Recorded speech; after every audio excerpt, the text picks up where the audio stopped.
Hello and welcome back to the book. It's time to relax and enjoy some of the finest literature in the world. If you're sitting comfortably and you're ready to sail from Singapore, then I shall begin. Chapter 17, showing what happened on the voyage from Singapore to Hong Kong. The detective and Passepartout met often on deck after this interview, though Fix was reserved and did not attempt to induce his companion to divulge any more facts concerning Mr. Fogg. He caught a glimpse of that mysterious gentleman once or twice, but Mr. Fogg usually confined himself to the cabin, where he kept Aouda company, or according to his inveterate habit, took a hand at whist. Passepartout began very seriously to conjecture what strange chance kept Fix still on the route that his master was pursuing. It was really worth considering why this certainly very amiable and complacent person, whom he had first met at Suez, had then encountered on board the Mongolia, who disembarked at Bombay, which he announced as his destination, and now turned up so unexpectedly on the Rangoon, was following Mr. Fogg's tracks step by step. What was Fix's object? Passepartout was ready to wager his Indian shoes, which he religiously preserved, that Fix would also leave Hong Kong at the same time with them, and probably on the same steamer. Passepartout might have cudgelled his brain for a century without hitting upon the real object which the detective had in view. He never could have imagined that Phileas Fogg was being tracked as a robber around the globe. But as it is in human nature to attempt the solution of every mystery, Passepartout suddenly discovered an explanation of Fix's movements, which was in truth very far from unreasonable. Fix, he thought, could only be an agent of Mr. Fogg's friends at the Reform Club, sent to follow him up and to ascertain that he really went round the world as had been agreed upon. "It's clear," repeated the worthy servant to himself, proud of his shrewdness. "These are spies sent to keep us in view. That isn't quite the thing either, to be spying on Mr. Fogg, who is so honourable a man. Ah, gentlemen of the Reform, this shall cost you dear." Passepartout, enchanted with his discovery, resolved to say nothing to his master, lest he should be justly offended at this mistrust on the part of his adversaries. But he determined to chaff Fix, when he had the chance, with mysterious allusions, which, however, need not betray his real suspicions. During the afternoon of Wednesday, October 30th, the Rangoon entered the Straits of Malacca, which separates the peninsula of that name from Sumatra. The mountainous and craggy islets accept the beauty of this noble island from the view of the travellers. The Rangoon weighed anchor at Singapore the next day at 4 a.m. to receive coal, having gained half a day on the prescribed times of her arrival. Phileas Fogg noted this gain in his journal, and then, accompanied by Aouda, who betrayed a desire for a walk on shore, disembarked. Fix, who suspected Mr. Fogg's every movement, followed them cautiously, without being himself perceived, while Passepartout, laughing in his sleeve at Fix's manoeuvres, went about his usual errands. The island of Singapore is not imposing in aspect, for there are no mountains, yet its appearance is not without attractions. It is a park checkered by pleasant highways and avenues. A handsome carriage, drawn by a sleek pair of New Holland horses, carried Phileas Fogg and Aouda into the midst of rows of palms with brilliant foliage, and of clove trees, whereof the cloves form the heart of a half-opened flower. Pepper plants replaced the prickly hedges of European fields. Sago bushes, large ferns with gorgeous branches, varied the aspect of this tropical clime, while nutmeg trees in full foliage filled the air with a penetrating perfume. Agile and grinning bands of monkeys skipped about in the trees, nor were tigers wanting in the jungles.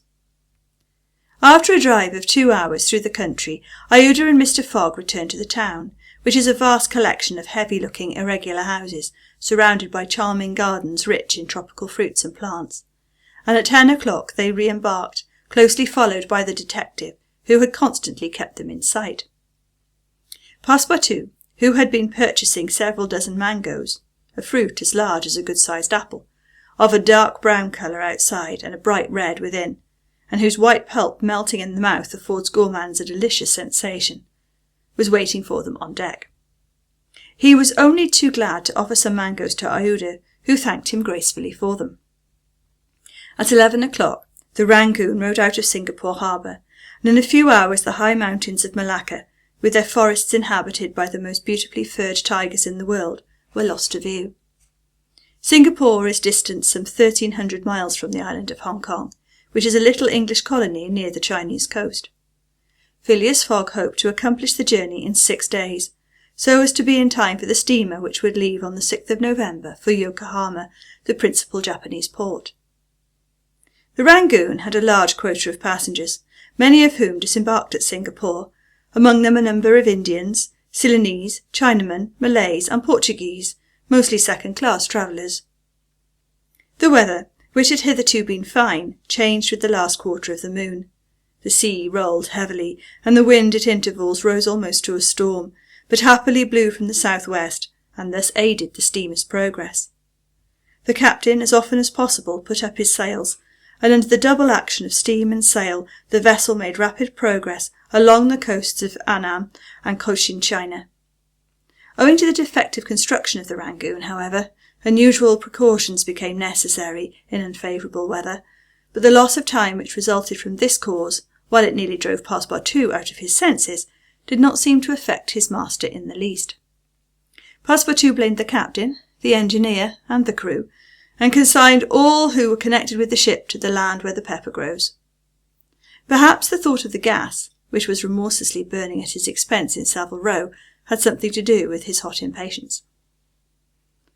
"You are in a great hurry, then," said Fix to him one day, "to reach Hong Kong?" "A very great hurry." "Mr. Fogg, I suppose, is anxious to catch the steamer for Yokohama?" "Terribly anxious." "You believe in this journey around the world, then?" "Absolutely. Don't you, Mr. Fix?" I don't believe a word of it." "You are a sly dog," said Passepartout, winking at him. This expression rather disturbed Fix, without his knowing why.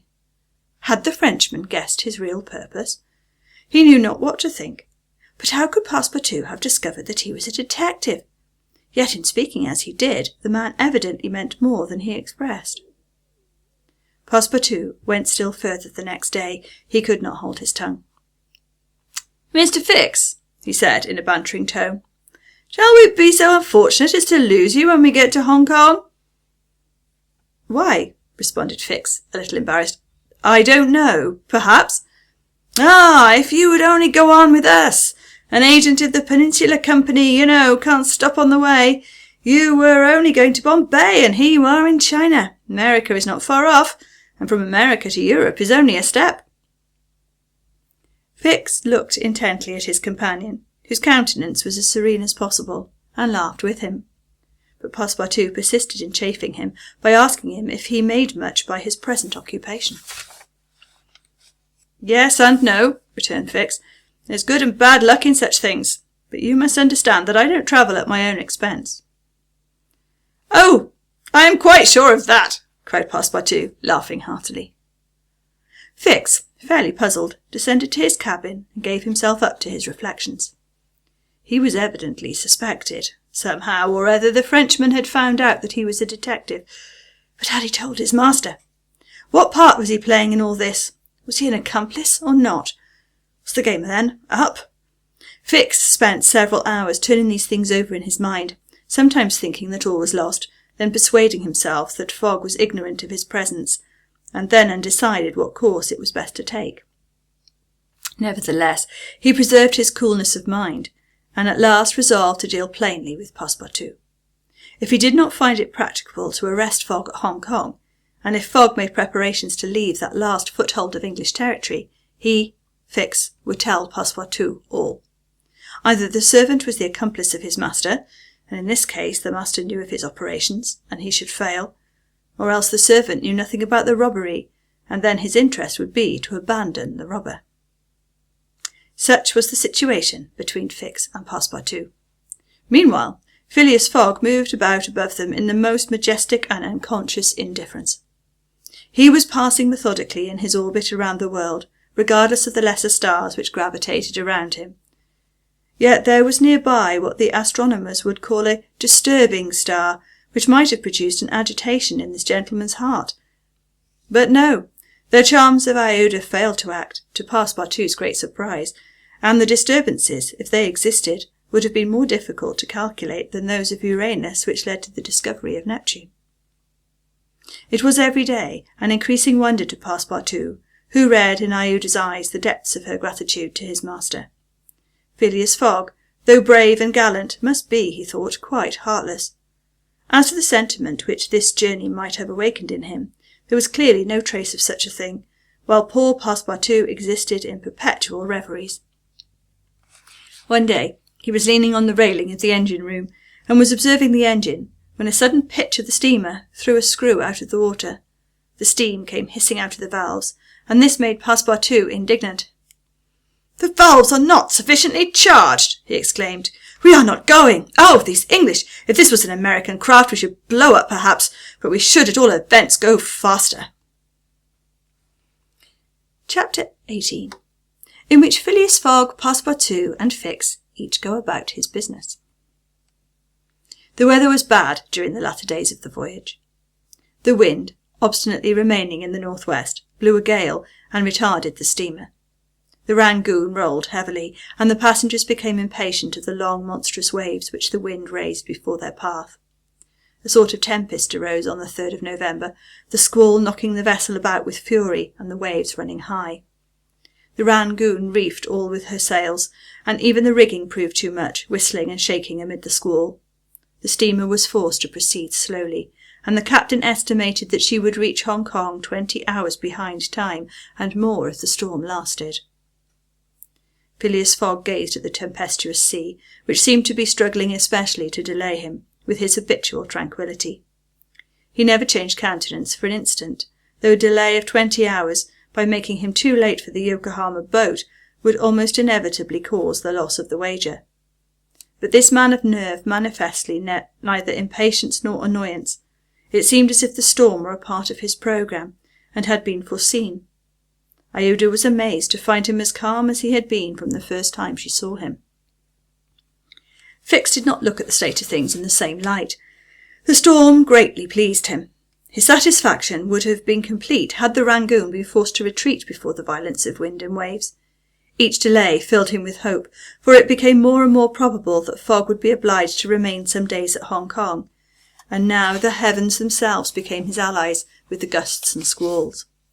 It mattered not that they made him seasick, he made no account of this inconvenience, and whilst his body was writhing under their effects, his spirit bounded with hopeful exultation. Passepartout was enraged beyond expression by the unpropitious weather. Everything had gone so well till now. Earth and sea had seemed to be at his master's service. Steamers and railways obeyed him. Wind and steam united to speed his journey. Had the hour of adversity come? Passepartout was as much excited as if the £20,000 were to come from his own pocket. The storm exasperated him, and the gale made him furious, and he longed to lash the obstinate sea into obedience. Poor fellow! Fix carefully concealed from him his own satisfaction, for had he betrayed it, Passepartout could scarcely have restrained himself from personal violence.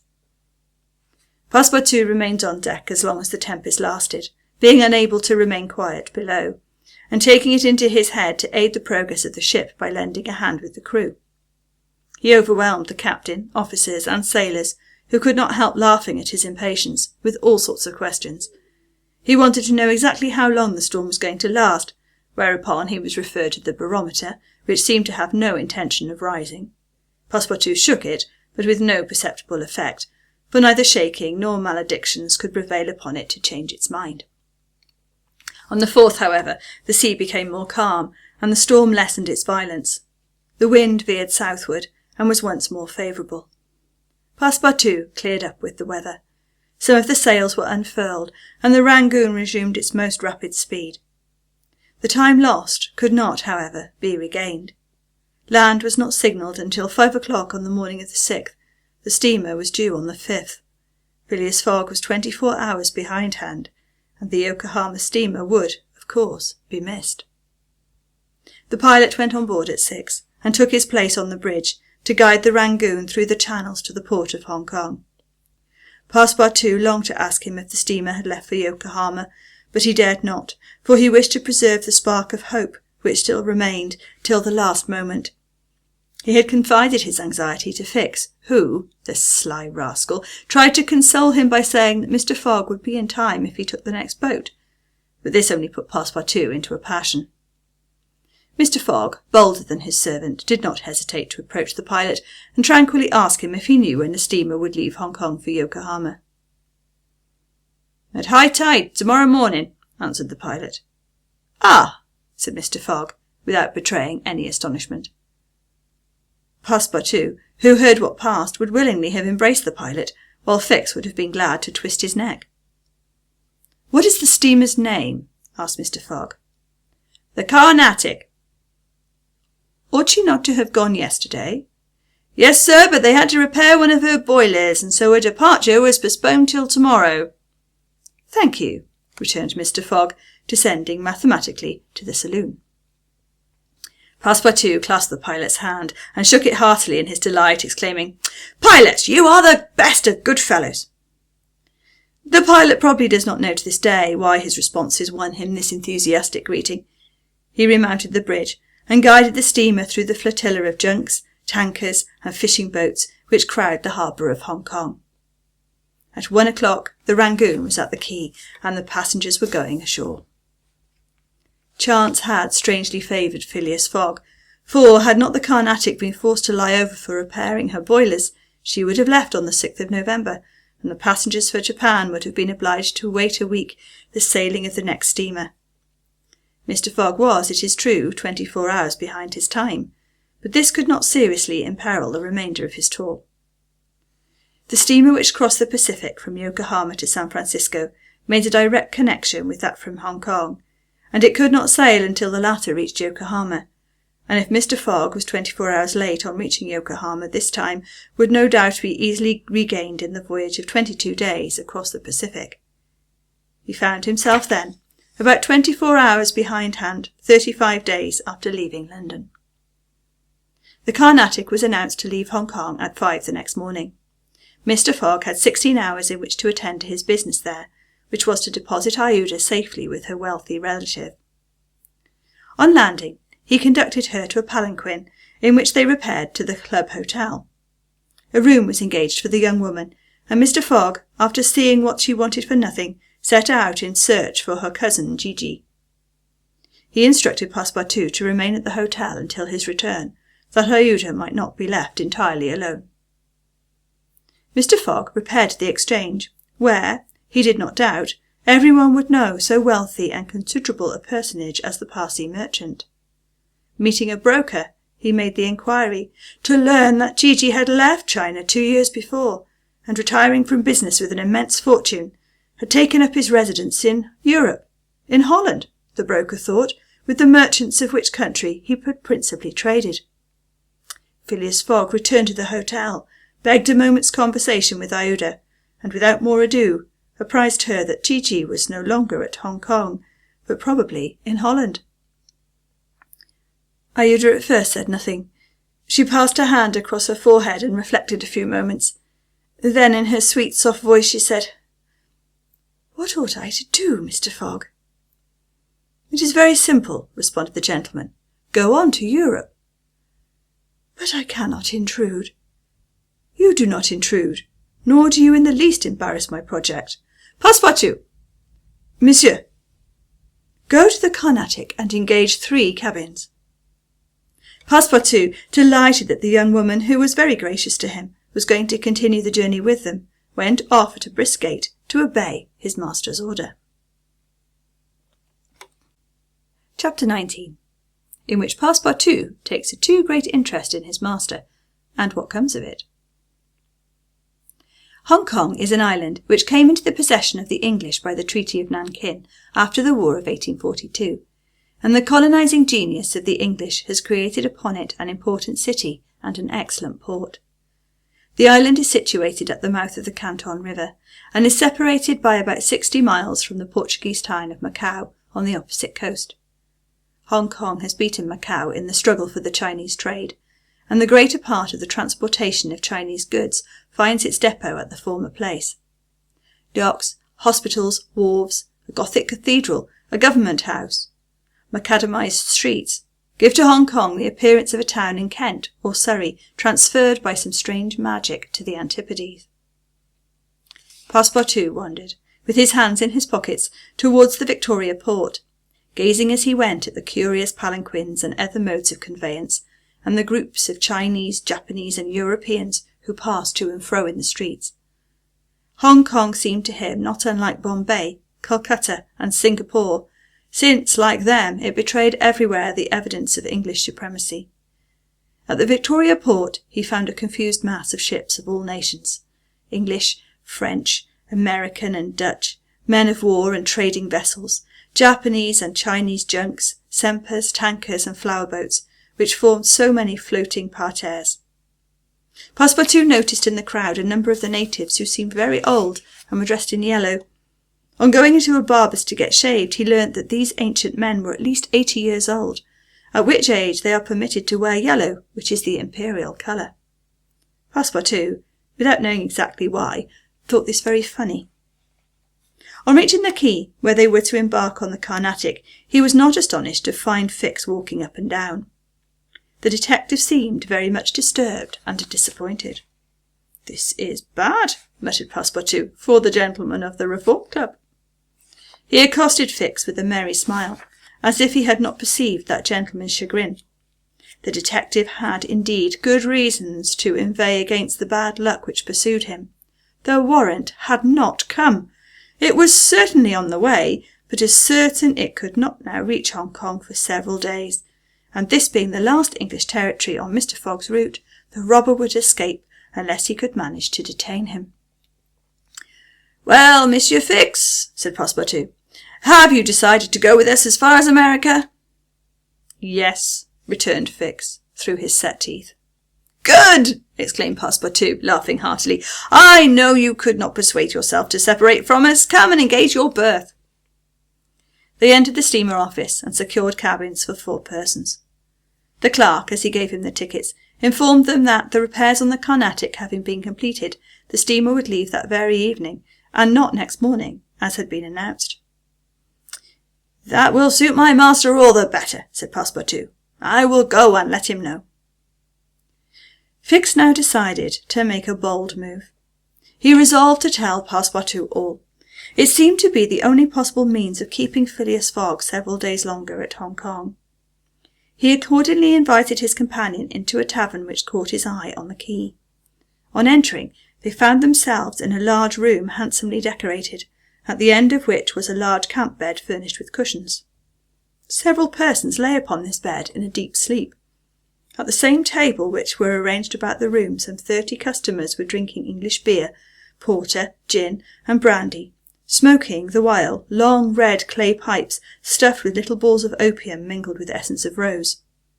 From time to time one of the smokers, overcome with the narcotic, would slip under the table, whereupon the waiters, taking him by the head and feet, carried and laid him upon the bed. The bed already supported 20 of these stupefied sots. Fix and Passepartout saw that they were in a smoking-house haunted by those wretched, cadaverous, idiotic creatures to whom the English merchants sell every year the miserable drug called opium, to the amount of £1,400,000, thousands devoted to one of the most despicable vices which afflict humanity. The Chinese government has in vain attempted to deal with the evil by stringent laws. It passed gradually from the rich, to whom it was at first exclusively reserved, to the lower classes, and then its ravagers could not be arrested. Opium is smoked everywhere, at all times, by men and women in the Celestial Empire, and once accustomed to it, the victims cannot dispense with it, except by suffering horrible contortions and agonies. A great smoker can smoke as many as 8 pipes a day, but he dies in 5 years.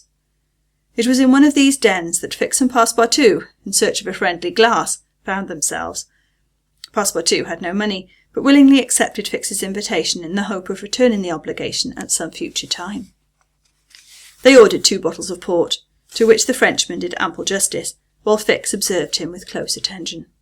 They chatted about the journey, and Passepartout was especially merry at the idea that Fix was going to continue it with them. When the bottles were empty, however, he rose to go and tell his master of the change in the time of the sailing of the Carnatic. Fix caught him by the arm and said, Wait a moment. What for, Mr. Fix? I want to have a serious talk with you. A serious talk, cried Passepartout, drinking up the little wine that was left in the bottom of his glass. Well, we'll talk about it tomorrow. I haven't time now. Stay. What I have to say concerns your master. Passepartout at this looked attentively at his companion. Fix's face seemed to have a singular expression. He resumed his seat. What is it that you have to say? Fix placed his hand upon Passepartout's arm, and lowering his voice said, You have guessed who I am. Parbleu, said Passepartout, smiling. Then I am going to tell you everything. Now that I know everything, my friend. Ah, that's very good. But go on, go on. First, though, let me tell you that those gentlemen have put themselves to a useless expense. Useless? Said Fix. You speak confidently. It's clear that you don't know how large the sum is. Of course I do, returned Passepartout. 20,000 £. 55,000, answered Fix, pressing his companion's hand. What? Cried the Frenchman.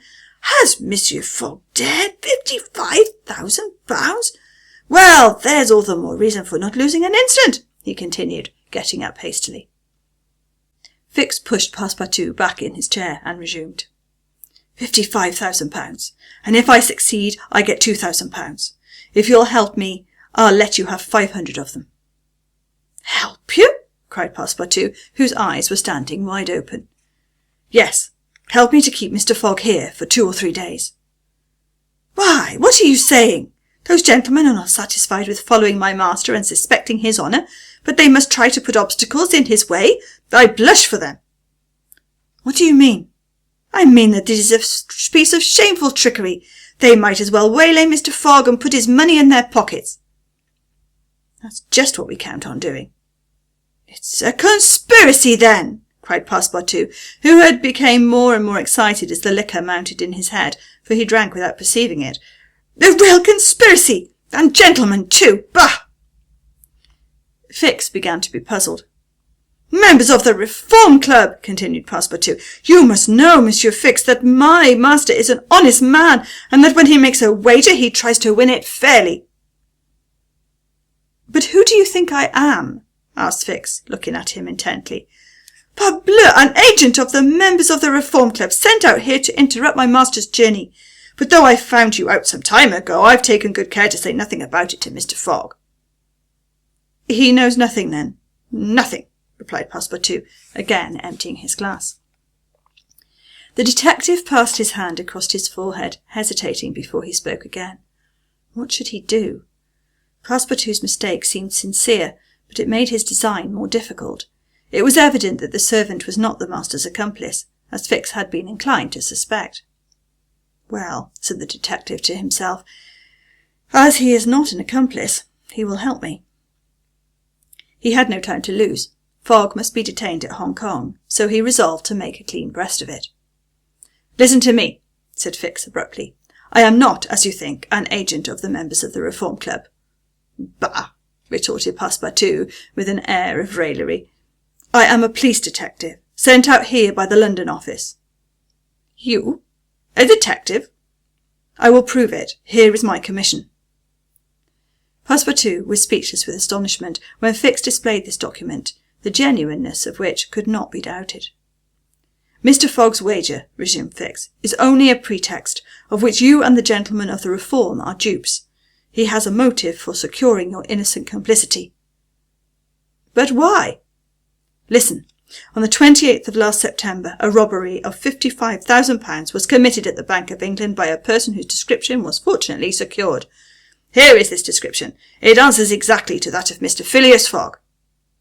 What nonsense! Cried Passepartout, striking the table with his fist. My master is the most honourable of men. How can you tell? You know scarcely anything about him. You went into his service the day he came away, and he came away on a foolish pretext without trunks and carrying a large amount in banknotes, and yet you are bold enough to assert that he is an honest man. Yes, yes, repeated the poor fellow mechanically. Would you like to be arrested as his accomplice? Passepartout, overcome by what he had heard, held his head between his hands, and did not dare to look at the detective.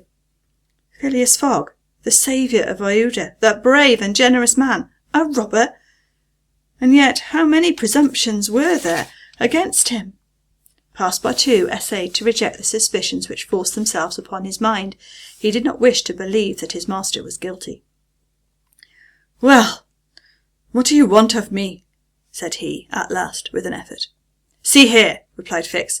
"I have tracked Mr. Fogg to this place, but as yet I have failed to receive the warrant of arrest for which I sent to London. You must help me to keep him here in Hong Kong."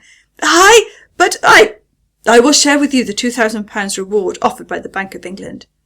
"Never!" replied Passepartout, who tried to rise, but fell back, exhausted in mind and body. "Mr. Fix," he stammered, "even should what you say be true, if my master is really the robber you are seeking for, which I deny, I am in his service. I have seen his generosity and goodness, and I will never betray him, not for all the gold in the world. I come from a village where they don't eat that kind of bread." "You refuse." "I refuse." "Consider that I've said nothing," said Fix, "and let us drink." "Yes, let us drink." Passepartout felt himself yielding more and more to the effects of the liquor. Fix, seeing that he must, at all hazards, be separated from his master, wished to overcome him entirely. Some pipes of full opium lay upon the table. Fix slipped one into Passepartout's hand. He took it, put it between his lips, lit it, drew several puffs, and his head, becoming heavy under the influence of the narcotic, fell upon the table. "At last," said Fix, seeing Passepartout unconscious, "Mr. Fogg will not be informed of the Carnatic's departure, and if he is, he will have to go without this cursed Frenchman." And after paying his bill, Fix left the tavern. Thank you for listening. I hope you enjoyed another exciting episode. If you'd like to make sure you catch up with the rest of the journey, don't forget to subscribe to the channel, and I look forward to seeing you next time. Goodbye.